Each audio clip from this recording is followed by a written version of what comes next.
Sir চা। তোর চাকরি দিচ্ছে কে? তুমি তো জ্ঞান বুদ্ধি শিক্ষা দীক্ষা আদব কথা কিচ্ছু নাই, চোখের সামনে রেখে দিয়ে চলে যাচ্ছ, ব্যাপারটা কি? চা চাইছিলেন তাই? আরে মিয়া আবার কথা বলে, দেওয়ার সময় তো একটা ভদ্রতা, একটা সিঙ্গারা সামুচা তুই দিবা তো নাকি? স্যার মিষ্টি বিস্কুট খান, আর অফিসে তো মিষ্টি বিস্কুট নাই। যাও আমার চোখের সামনে যাও, এটা দিয়ে যাও। এই খালিচা রবিউল আলম খানা হাজিল কোথাকার।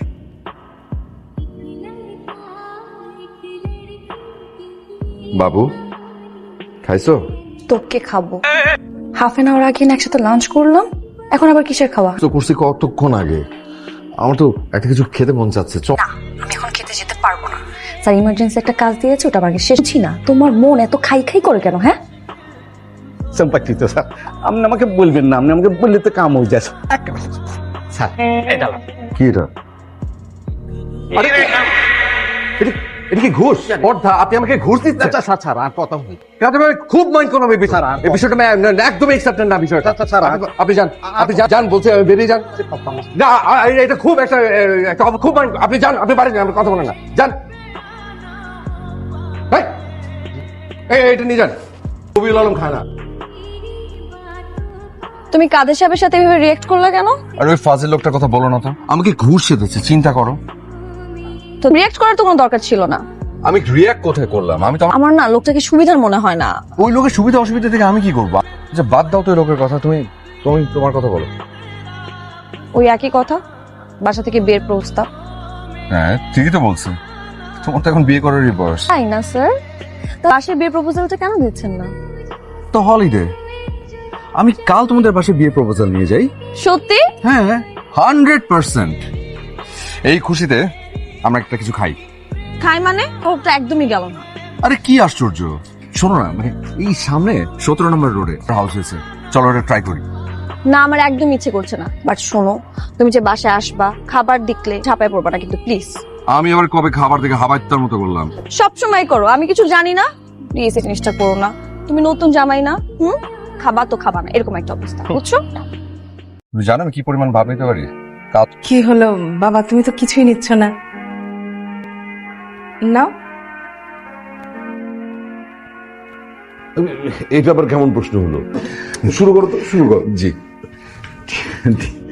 কাটা আছে, আচ্ছা দেখে তো মজা লাগছে, মজা হচ্ছে জিনিসটা অনেক। নুডলস, হ্যাঁ হ্যাঁ প্রিয়। আচ্ছা নাও। জি? অল্প একটু যান, হ্যাঁ এই তো এই নাও। একটু যান। আচ্ছা ঠিক আছে, এই নাও। চামচ মানে গোলমরিচের গুঁড়ো আছে আনটি?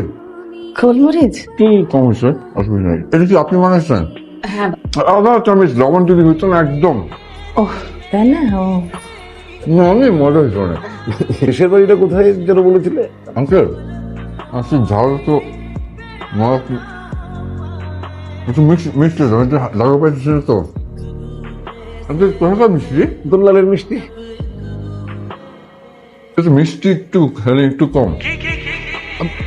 ও ওই না সঞ্জয় যেমন কি পিকনিক করছি বলছি, আমার দেশের বাড়ি। বাবা এই খাওয়া শেষ করো, পরে কথা বলবো।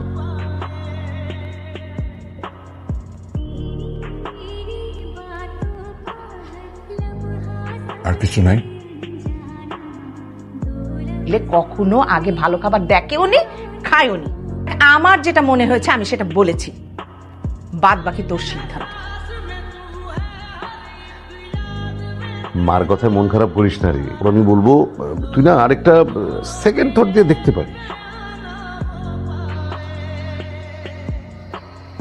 ভাগ্য ভালো আমার আব্বা আসে নাই। আব্বা যদি আসতো রাগে, তারপরে এই যে ডিনার, একটা সাধারণ ভদ্রতা, ডিনারের অফার করা, সে কি আপ্যায়ন নাকি অপমান? আর খাওয়ার পরেও তুমি রাতে খেতে পারতা? তুমি তো অফারটা তো করবে নাকি? ইম্পসিবল। সম্পর্ক রাখাটা, আমি এই মুহূর্তে চলে যাচ্ছি।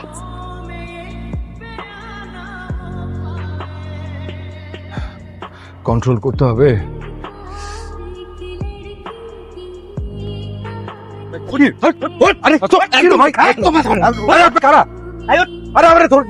আমার কথা নিয়ে যাচ্ছেন ভাই?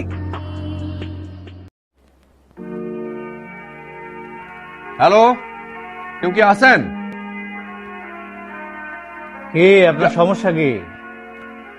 হ্যাঁ? একটা মানুষের কিডন্যাপ করছেন সেটা ভালো কথা, কিন্তু তার খাইতে খাইতে দিবেন না। বাজে কয়টা? ডিনার খাবো, কষা গরুর মাংস, একটু ভুনা চিংড়ি, একটু তরকারি। কি কষা মাংস, ভুনা ডাল?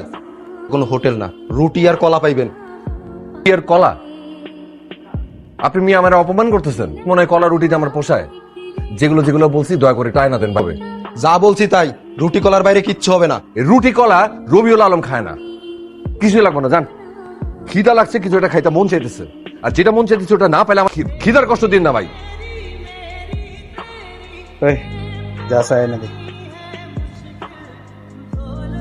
মানে কি, কেমনি কি? যা জান ভাই যান, তাড়াতাড়ি খিদা লাগছে, কিছু একটা ভাই। আচ্ছা মানুষের ভাই, একটা মানুষ খাওয়ার জন্য এত পাগল হইতে পারে?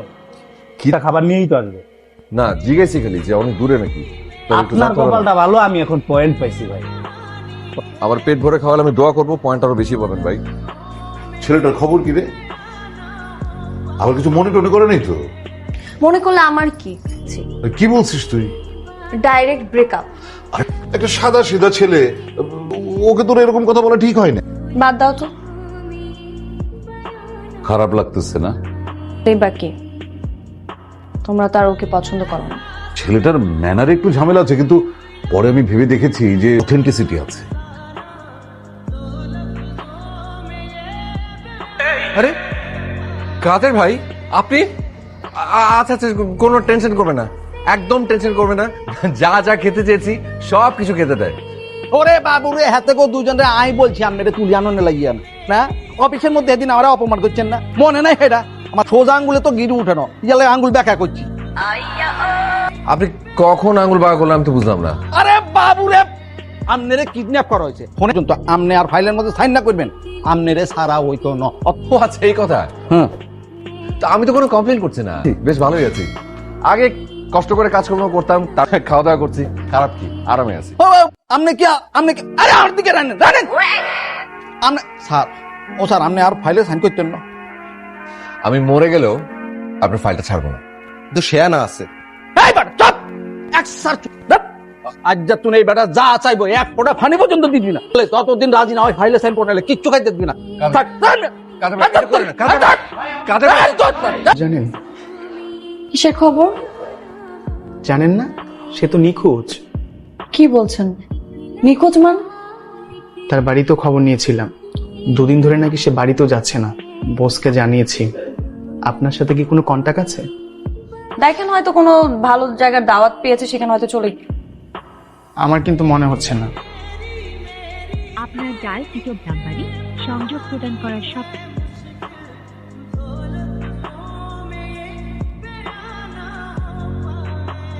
স্যার, ও স্যার, তাই শয়তান বাচ্চা ফোন রাখ, দেখ মুড়ি টুড়ি গেল না। ভাই, ও ভাই, ও ভাই, মরে নাই? 2 দিন ধরে কিছু খায় না তো, এই জন্যে। স্যার, ও স্যার, আপনি খালি মুখ ফুটি একবার বলেন যে আপনি ফাইলটা ছাড়ি দিবেন, আমি যা খাইতাম স্যার ব্যাগ লই আসুন। কেন রে? আচ্ছা, আপনি খালি উ বলবেন, আমি আপনার ছাড়ি দিবেন, ঠিক আছে? লেখি ছাড়বেন। ও স্যার, উ বলছে সামারি। এই মরবে তবু মস্কাবে না, এর দিয়ে এই কাম করানো সম্ভব না। মরে গেলে কিন্তু লাল গুম করা নিয়ে বিপদে পড়ে যাবো। আপনার লোক আমাকে কি কন্টাক্ট ছিল? হ্যাঁ, শুধু কিডন্যাপ করছি দেন, গেলে ঝামেলা পড়ে যাবো। আপনার যা করার আপনি করেন ভাই, এই বিপদে আমাকে ফেলায়েন না ভাই।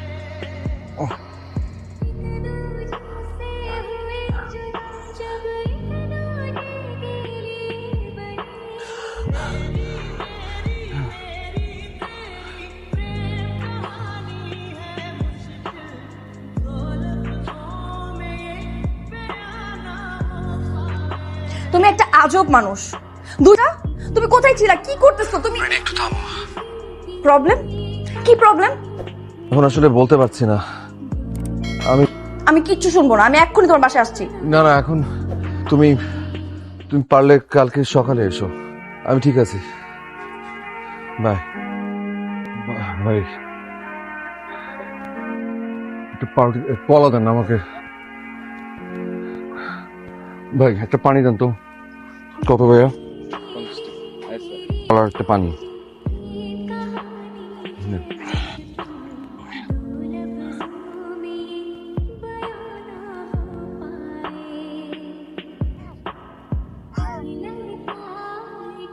স্যার খেলেন না, আমাকে দেন।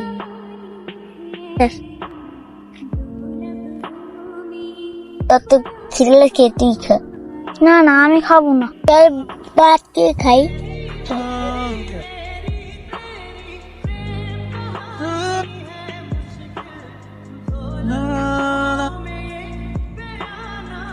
কি হয়েছে?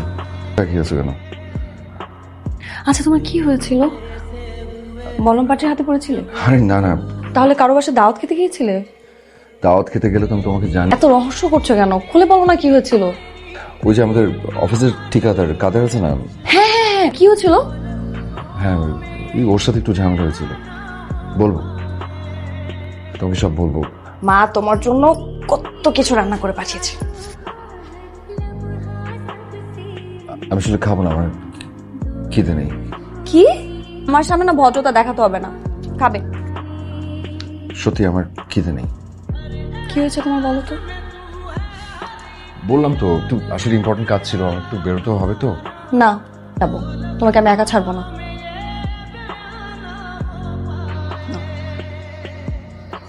Thank you. আমি বেশ কিছুদিন ধরে দেখছি তোমার মধ্যে একটা পরিবর্তন এসেছে। আমি সত্যি জানি না, শুধু জানি যে আমি খেতে ভীষণ ভালোবাসতাম, খাওয়া নিয়ে এত ঝামেলা করতাম, কিভাবে এরকম হলাম। ম্যাক্সিমাম মেম্বারই এরকমই, যে খেতে পারুক না পারুক খাওয়া চাই। তোমাকে একটা গল্প বলি, আমাদের ফ্যামিলির একটা স্টোরি। ছোট চাচার বিয়ে খেতে গেছি, মেয়ে পক্ষ আস্ত খাসির রোজ দেয়নি বলে বিয়েটাই ভেঙে গেল। পরে আমরা জানতে পেরেছিলাম যে চাচার যার সাথে বিয়ে হওয়ার কথা ছিল তার নাকি আর বিয়ে হয়নি। যেই খাসির রোস্টের কারণে আমার চাচার বিয়েটা ভেঙে গিয়েছিল, উনি খাসিই খান না। শুধু আমরা না, এরকম অনেক পরিবারের যে দাওয়াত দিলে সেই রকম আয়োজন করতে হবে, অতিথি খেতে পারুক না পারুক তাকে ঠেসে খাওয়াতে হবে, না পারে খাওয়া নষ্ট হবে, তারপরও খান, কোনো অসুবিধা নাই। কতগুলো খাবারের অপচয়। আমিও এটাই ভাবতাম, খাই আর না খাই আমার টেবিল ভরা খাওয়া চাই। কিন্তু আমার যে ধারণাটা ভুল সেটা আমি এখন বুঝতে পেরেছি। এতদিন বোকা স্বর্গে বাস করেছি, কেউ বোঝাতে পারেনি। রাস্তার দুটো ছোট্ট শিশু আমাকে বুঝিয়েছে যে নিজের পেট ভরার মধ্যেই কোনো শান্তি নেই, আশেপাশের অন্যান্য ক্ষুধার্ত মানুষের পেট ভরানোর মধ্যেই আসলে প্রকৃত শান্তি। তাই এখন থেকে ঠিক করেছি যে না, খাবার অপচয় না, আমি ঠিক ততটুকু খাবো, ততটুকু নেব। আমি অন্য ক্ষুধার্ত মানুষের পাশে দাঁড়ানো পারি, অ্যাটলিস্ট শুরু তো করি।